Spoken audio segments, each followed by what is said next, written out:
Road to Big Strong Independent Woman tayo. In the Raffles Raffles.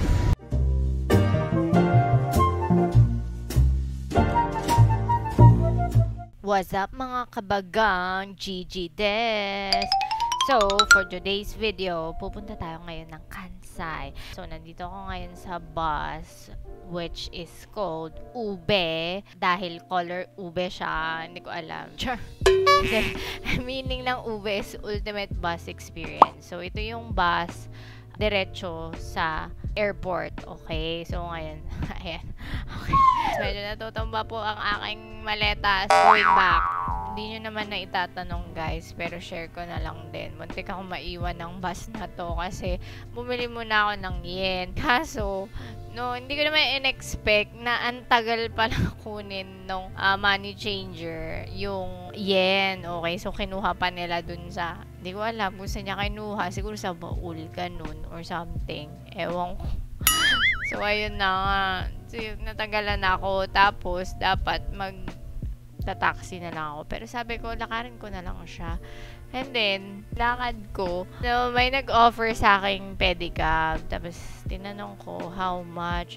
Sabi ba naman, 100. Eh, di sana nag-grab na lang ako, diba? So, ayun, nilakad ko. Tinakbo ko po. Actually, tinakbo ko siya papuntang Pedro Hill.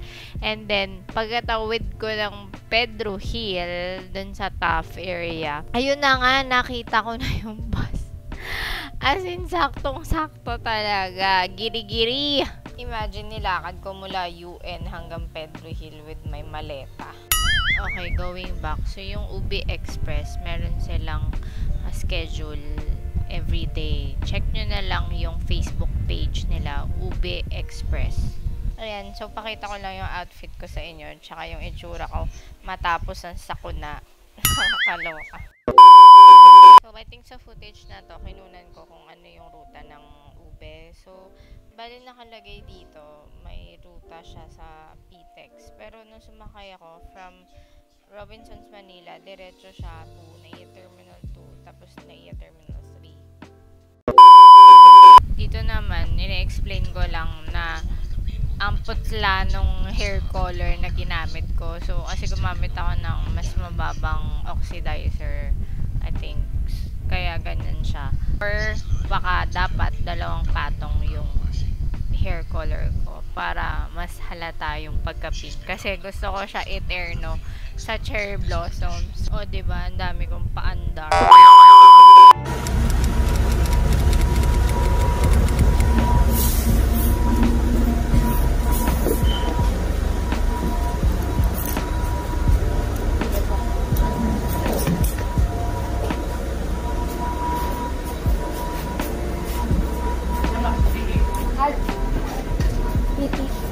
Saan po yung papabayad? Dito? How much? 150 po. Ay, anong oras po yung biyahe nyo? Papuntang Robinson. Pag galing dito, anong schedule po para alam po pabalik? Ay, vlog po na din po. Ano po? Ayan, 5 pinakamaaga. Dito po sa Terminal 3 ah. Po, Terminal 3, 5. Dito po naman sa Ermita. Ayan, pag galing ka ng Robinsons. Sige po. Thank you po.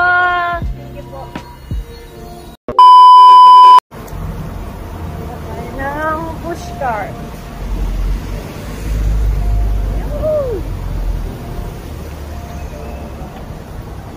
12 seconds later. So, oopsie. My gosh, hirap naman na ito. Ako din cameraman. So, sabi ni ate, sa UPE or Ube, Ultimate Bus Experience. Pwede daw tayo pumasok dito. Tapos akyat ng third floor. Okay.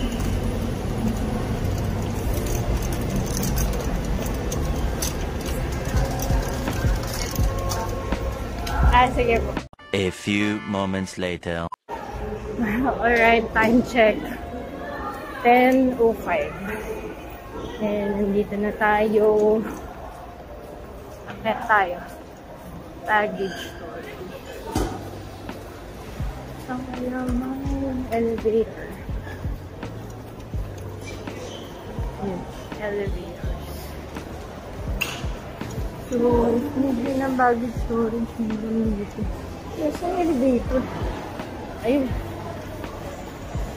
Medyo bulag. Ay. Hindi ako kayo. Okay. Kabila. Sorry. Laman siya. Oh my gosh. Puno na tayo. Kabila. Sorry.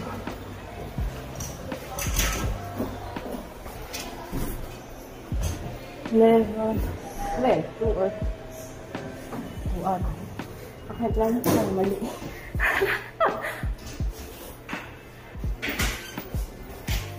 Ayan. Check-in. Ano yun?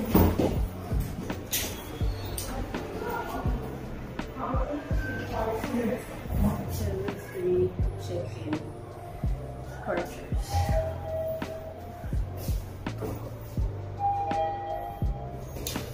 Okay, here we go.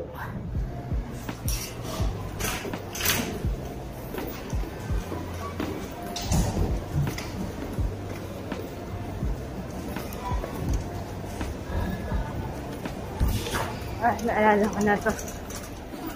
Dito ako nag-PCR test noon.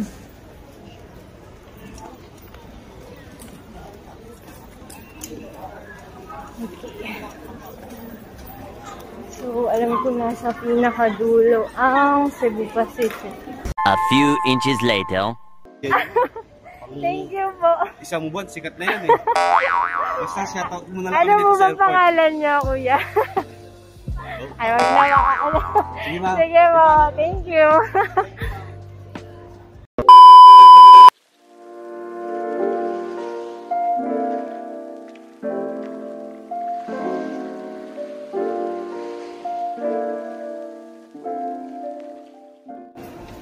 So you have to check in online para mas mabilis yung pila sa maze. So yun yung pila. And this is for the bag drop. So better if nakapag-check in na kayo online.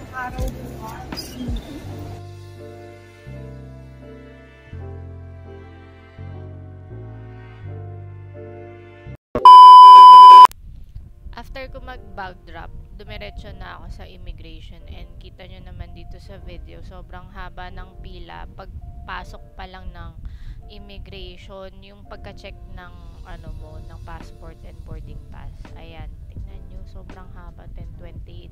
Buti na lang maaga ako kasi yung flight ko is 2 PM pa. Ayan. Okay, and this time, pinapila na kami sa sobrang haba ng pinapila na yung iba sa foreign pass. Pinapauna na ng mga foreigners.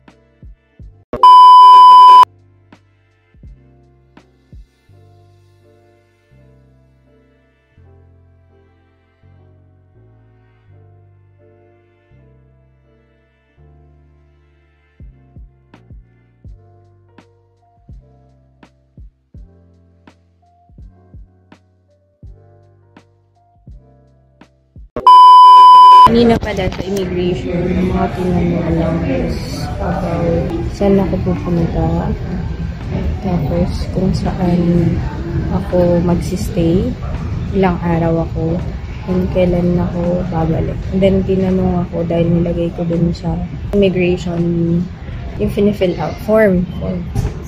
Immigration form, nilagay ko dentist. So, tinanong lang ako kung private practice. And then, yun lang. Clear na agad. Bilis. Parang wala pang 2 minutes. Okay na sa immigration. Sobrang haba nga lang ng pila doon kanina. And then sa customs kanina, pina-open yung hand carry ko.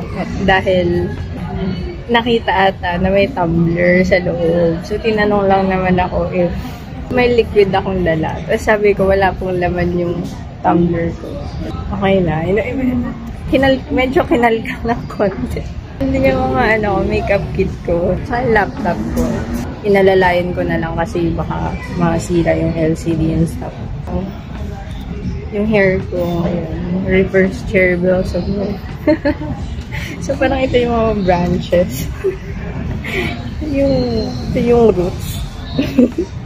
So, ito yung, yung flowers. O, diba? Naayon sa theme. Anyway.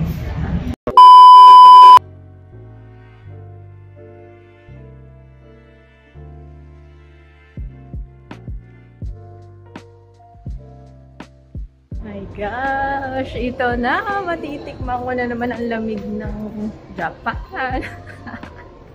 Japan. Sagot sa kahirapan. Char.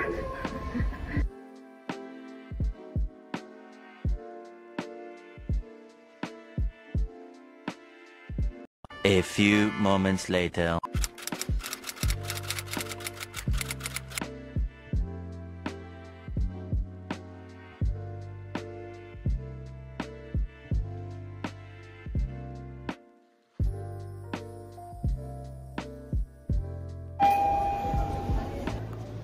Guys, ang ganda ng Kansai International Airport.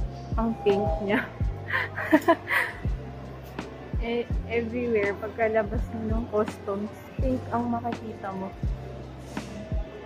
So, labas tayo ngayon sa train station. Let's go sa train station. Okay.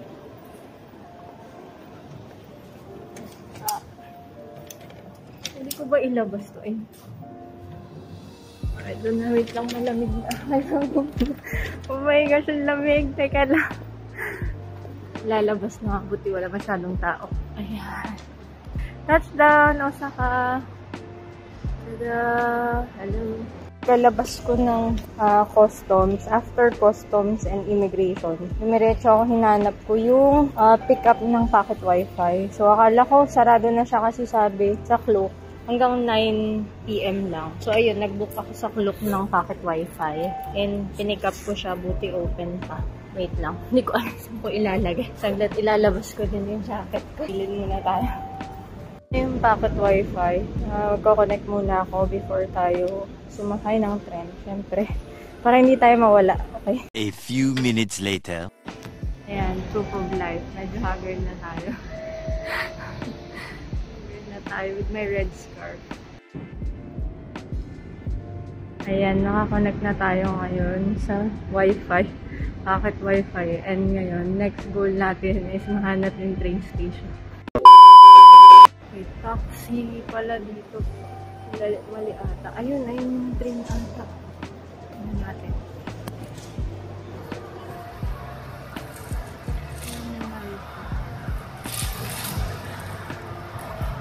And I think, nahanap ko na kung nasan yung train station. Dito tayo, sa kaliwa.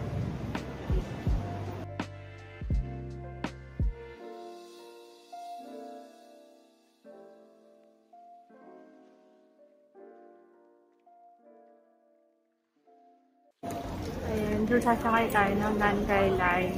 But before that, bumili muna tayo ng ticket dito. Since may pass mo naman ako, ayan, ni-reload ko muna siya dun. May ticket reloading machine. And then after that, ayan, dito na tayo.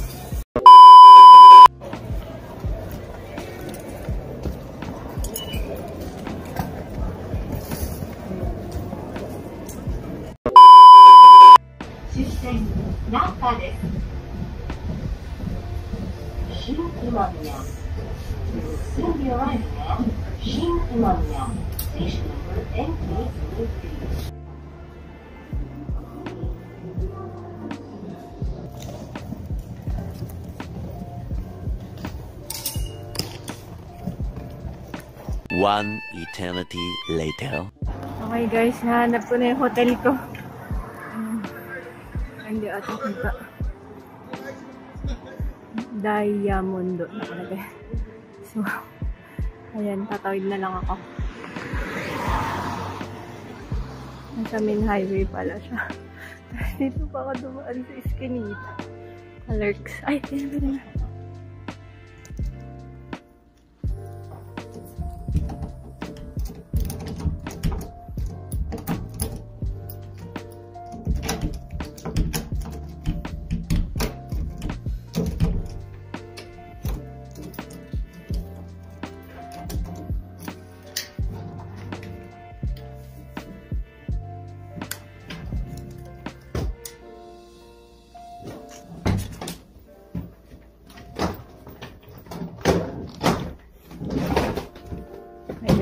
Hindi siya yung maleta ko. Alerts. Ano sa ilalim. Okay. This is my hotel room for tonight. Suksi ko.